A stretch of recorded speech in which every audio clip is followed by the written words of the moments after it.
what I wonder is, does his opinions, his conclusions, his beliefs as to what it takes to improve the team mesh with whatever ownership may be thinking? Because I suspect we're moving toward a point where there could be a disagreement between what the guy who has created this mess thinks is the best way to clean it up and the people who have just watched the mess be created. They may have different ideas on where the mop needs to go and what needs to be cleaned up and how it needs to be cleaned up. And that's where, even though he said he's coming back, until we know that Belichick and ownership are on the same page about what needs to be done, I'm not 100% sure this is all going to work out as smoothly as we assume. Well, I certainly expect there to be some real, very candid conversations behind the scenes between Mr. Kraft and Bill Belichick. And I think that's what's made them great there. I mean, one, Belichick is the kind of guy that's going to self-reflect and evaluate everything he's done and what the organization did football-wise. Mr. Kraft is one of those owners that we have talked about where he's around, his presence is known. He does not, stick his nose into things or get involved into it to a point where you go, wait, that's not your area. He just got a feel for the organization and the overall look and things of that nature. So I would expect there's going to be, some conversations here. And I'm sure Mr. Kraft's not happy right now. He made it be known a little bit last year in the owners' meeting, right? Saying he wasn't happy that they hadn't won a playoff game in a few years. And the way the year looked, and then I think it's fair that this is a year where you can certainly blame some of the struggles on, yes, the coaching decisions. Sure. Yeah.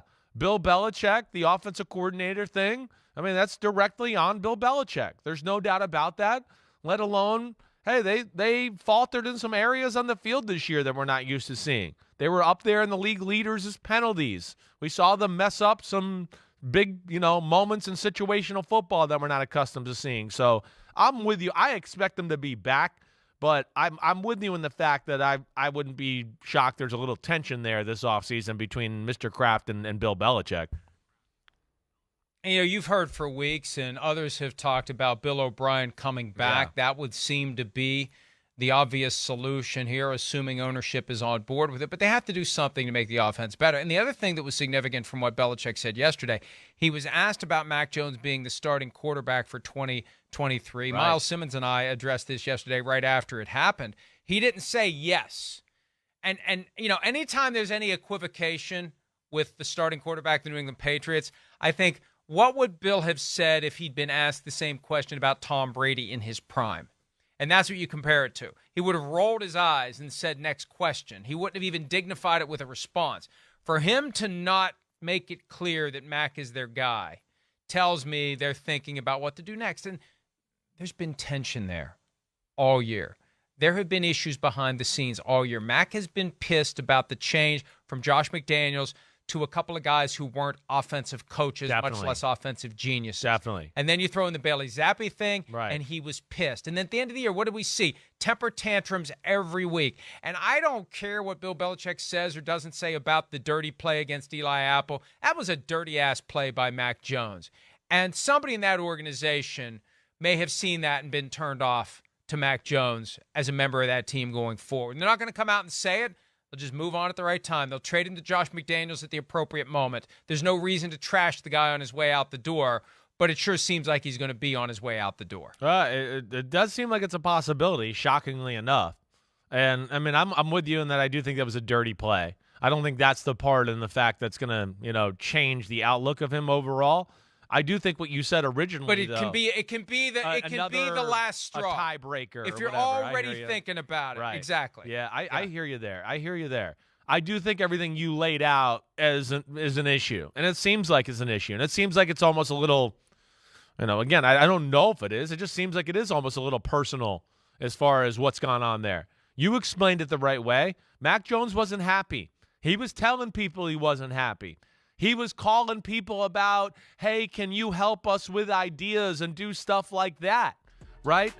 From my understanding, Belichick found out all these things. He found out that Mac was talking to people and all this, and there was some, back channel conversations going on behind Belichick's back. And I think that's where it did get personal, and that's where and Belichick made Mac Jones aware of it too, as you might imagine. Exactly, which is why it stopped. Right, and then I think with the Bailey Zappi thing, I think you're right there. I think that was a little bit of a dig at Mac Jones. Mac Jones did not play his best this year. He did some good things, but he had some moments of like, what are you doing? Why would you make that decision, that interception in this moment? But yeah, I'm interested to see where this goes. I mean, Mac Jones seems like he is the perfect quarterback for what the Patriots usually want to do. Not this year, but a guy that's a robot that you can just throw a ton of offense at him. See, he's that kind of guy. He can do more with more. He's not the guy that's like Josh Allen or Mahomes and gonna be like, oh wait, it's just hey, I can carry us or do this or do that. Or the game plan's not that bad or not that good and I'll get us over the hump. No, he's a guy that you can go, hey, wait, here's 100 plays and here's 100 checks and I want you to get to this play and I want you to recognize that the safety goes this way, that they're playing this coverage. He can digest all of that.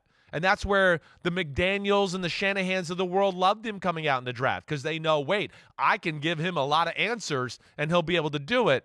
But he's on thin ice, it seems like, in New England right now.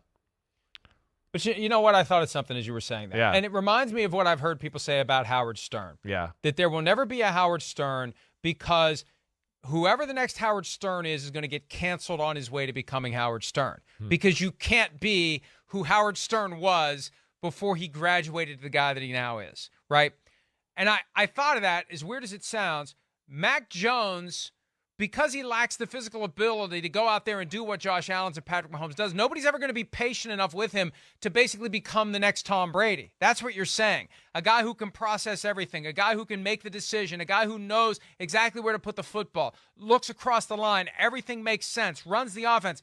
But if you don't have that physical ability to make chicken salad out of chicken crap, you're not going to make it because the best of the best have that natural physical ability. Agreed. He's never going to get the chance to grow into the guy that Tom Brady eventually became. Not the way it is right now. That's exactly right, Mike. That's right. That's where, they got to think about, do they want a future with him? And then if they want a future with him, simple offense, expecting him to do extraordinary things is not the way it's going to work. You're saying it right.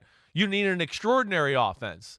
Again, and then he'll look extraordinary, and he'll make the offense look extraordinary. He can make all the appropriate throws and do all of that. And, yeah, I think that's, again, why McDaniels loved him and coming out in the draft. I think it's why McDaniels hugged him so much after the Raiders-Patriots game to probably tell him to keep his head up. That's why Shanahan loved him. Because, look, how could you not think about what would the 49ers look like with Mac Jones? Oh, wait, we're seeing it. That's right, with Brock Purdy, except he's not even as good as Mac Jones. So that's the beauty of Mac Jones. And again, that's where, to your point, they need a good offensive mind in there that can give him all the answers, and he'll take advantage of all that's there to be had in that department. As a smart coach who I sat next to on Sunday in the viewing room observed at one point, smart quarterbacks know how smart or not their coaches are. Exactly. They know it. Yes. And they react. Right. And they react. And again, Matt Patricia, a defensive genius, but that does not make you an offensive genius, as I think Matt Patricia learned this year. Hi, I'm Mike Tirico, and thanks for watching. Make sure to hit subscribe for the latest news and highlights from NBC Sports.